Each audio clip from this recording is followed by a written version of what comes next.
21वीं सदी की पढ़ी लिखी तेज तर्रार लड़की रिया आसमान में उड़ रही थी।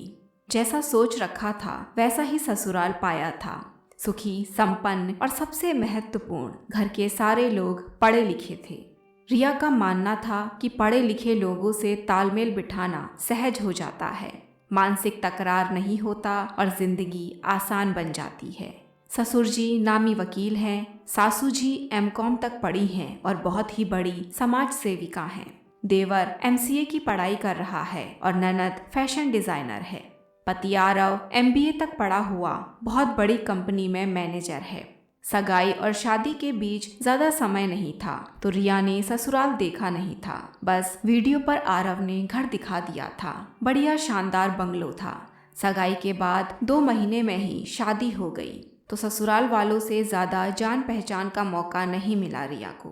पर रिया को लगा मेरा स्वभाव सरल और हंसमुख है तो सबको चुटकी में अपना बना लूंगी, समझ लूंगी और घुल मिल जाऊंगी। ससुराल के सारे मेंबर्स भी पढ़े लिखे समझदार हैं तो दिक्कत नहीं होगी। शादी भी निपट गई और रिया आरव का हाथ थामे एक नए जीवन की नींव रखने जा रही थी। पर ये क्या, रिया ने गाड़ी से उतरकर दहलीज पर कदम रखा कि आश्चर्य में पड़ गई। घर के गेट पर एक काला पुतला लटक रहा था। दूसरी ओर नींबू मिर्ची और बीच में लोहे की यू आकार की कोई चीज लगी हुई थी। रिया को ये जानकर अजीब लगा। पढ़े लिखे समझदार लोग भी ऐसी चीजों को मानते हैं, पर चुप रही। अभी तो पहला कदम रखा था ससुराल में तो सवाल जवाब करना उचित नहीं समझा। सारी रस्में खत्म करके घर में पहुंचे तो रिया को घर में तरह तरह की अजीब चीजें देखकर और झटका लगा। कहीं छोटा कछुआ, कहीं बैम्बू तो कहीं पिरामिड, और तो सब ठीक, पर आते ही रिया की सासू जी ने आरव और रिया की नींबू नमक और लाल मिर्च से नजर उतार कर उसकी ननद को बोला कि जाकर 4 रास्ते में फेंक कर आ। रिया को धक्का लगा। मन में बिठाकर रखी पढ़े लिखे लोगों की परिभाषा ध्वस्त हो गई थी। पर अभी कुछ भी पूछने का समय नहीं था तो चुपचाप रिया सबका अनुसरण करती रही। सारी रस्में निपट गई। आरव का हाथ थामे अपने बेडरूम में आई। पूरे रूम में बुरी नजर से बचाने वाले हर टोटके मौजूद थे। रिया को बेचैनी होने लगी। पढ़े लिखे लोगों के बीच न होकर कोई झाड़ फूक वाले बाबा के घर आ गई हो। थकी हारी सोचते सोचते कब नींद आ गई पता ही नहीं चला। सुबह उठी, नहा धोकर नीचे आई तो सासू माँ ने कहा, रिया तुम और आरव करुणानिधि स्वामी के आश्रम जाकर उनका आशीर्वाद लेकर आओ, बाबा जी की कृपा बनी रहेगी। रिया का दिमाग हिल गया। साक्षात द्वारिकाधीश को न पाए लागू जो जीवन आधार हैं, ऐसे बाबा जी को क्यों नमूं। पर शादी के पहले ही दिन आरव को नाराज करना नहीं चाहती थी तो बेमन से आश्रम चली गई। बाबा जी के चेहरे पर रिया को देखकर जो भाव बदले, उसे देखकर रिया के दिमाग में आग लग गई। क्या सोचा था ससुराल वालों के बारे में और ये क्या निकले। ये बाबा कौन से भगवान हैं, महज हमारे जैसे इंसान ही तो हैं। इतना अंधविश्वास और अंधभक्ति। आहिस्ता आहिस्ता रिया ससुराल वालों के साथ एडजस्ट करने की पूरी कोशिश कर रही थी, पर हर रोज कोई ना कोई बात ऐसी हो जाती कि मन आहत हो जाता। धीरे धीरे शादी को 1 साल हो गया। 1-1.5 महीने से रिया की तबीयत ठीक नहीं रहती थी। उल्टियां और जी मचलाना।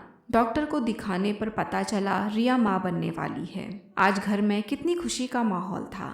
रिया की प्रेगनेंसी की रिपोर्ट पॉजिटिव आई थी। रिया की सास ने आरव को बताया कि बाबा जी कुछ मंत्र बोलकर भभूत देते हैं, उस भभूत को खाने से बेटा पैदा होता है।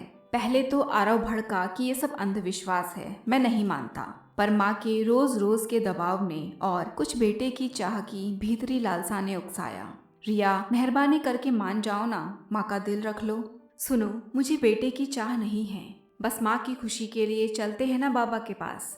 सिर्फ कुछ भभूत ही तो खानी है तुम्हें। अगर इतनी सी बात से बेटे का मुंह देखने को मिलता है तो क्या बुराई है। रिया गुस्से से कांप उठी। आरव बीज को बोए 1.5 महीना हो गया, जो बोया है वही उगेगा। क्या खेतों में ज्वार बोने के बाद कभी किसी भभूत के छिड़काव से गेहूं उगते हैं। पढ़े लिखे होकर बच्चों जैसी बातें मत करो। मैं नहीं जाऊंगी किसी बाबा के पास। पर इस बात को लेकर घर में हो रहे झगड़े और तनाव के आगे रिया को झुकना पड़ा। बेमन से खाती रही भभूत। उसकी सास सबके सामने इतराती रहती, देखना हमारे घर गुलाब जैसा बेटा ही आएगा, और बेटे के सपने देखने लगी। घर में सबके मन में ये बात बैठ गई कि बेटा ही होगा।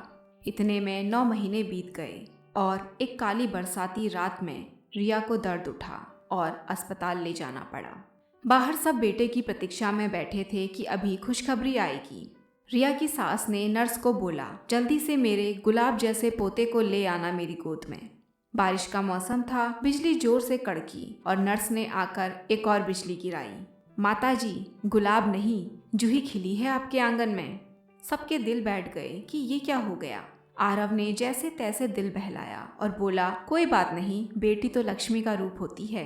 पर रिया की सास हारने को तैयार नहीं। बोली, बहू ने श्रद्धा से भभूत नहीं खाई होगी। अगर श्रद्धा से खाई होती तो जरूर बेटा होता। खैर, अगली बार ढंग से खिलाऊंगी। आरव ने उसी समय अपनी माँ को सख्त शब्दों में डांट दिया। माँ, अब बस भी कीजिए। आपके अंधविश्वास ने मेरे मन में भी बेटा बेटी में फर्क का बीज बो दिया। मेरी बेटी मेरा अभिमान होगी। अब आप मुझे बख्श दीजिए और आप भी ऐसे ढोंगी बाबाओं के चक्कर से निजात पाइए। आपको ये कहानी कैसी लगी कमेंट करके ज़रूर बताएं। बेहतरीन कहानियों के लिए जुड़े रहें मेरे साथ।